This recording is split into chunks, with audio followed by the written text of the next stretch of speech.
ஒரு முதலமைச்சர் பேசுற பேச்சா ஒரு டோனா?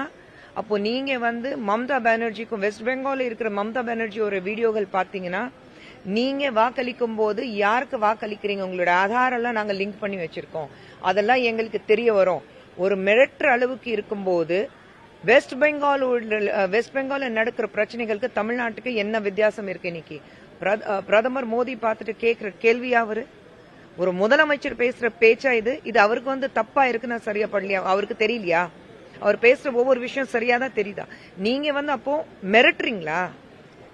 மிரட்டுற அளவுக்கு தானே இருக்கீங்க. தமிழ்நாட்டுல உட்காந்துட்டு நீங்க மிரட்டுறீங்கன்னா உலகத்துல எல்லாரும் பார்த்துட்டு பிரதமர் மோடி பார்த்துட்டு மிக சிறந்த தலைவர் நான் சொல்லிட்டு இருக்காங்க. அவர் நினைச்சா மிரட்டலாம், ஆனா நாங்க மிரட்டுறதுக்கு ஆளு கிடையாது. தமிழ்நாடு பொறுத்த வரைக்கும் நம்மளுடைய அங்கம், தேசத்துடைய பாகம். எங்களுக்கு அதுவும் மோடி அவர்களுக்கு தமிழ்நாட்டு மேலே ஒரு தனி ஈடு இருக்கு. அவர் எப்பவுமே தமிழ்நாடு பத்தி ரொம்ப பெருமையா பேசிட்டு இருக்காரு. சோ முதலமைச்சர் பேசுற பேச்சு பார்க்கும்போது எனக்கு ஆச்சரியம் இல்ல, ஆனா ரொம்ப வருத்தமா இருக்கு. ஏன்னா ஒரு முதலமைச்சர் பேசுற விதம் கிடையாது அது.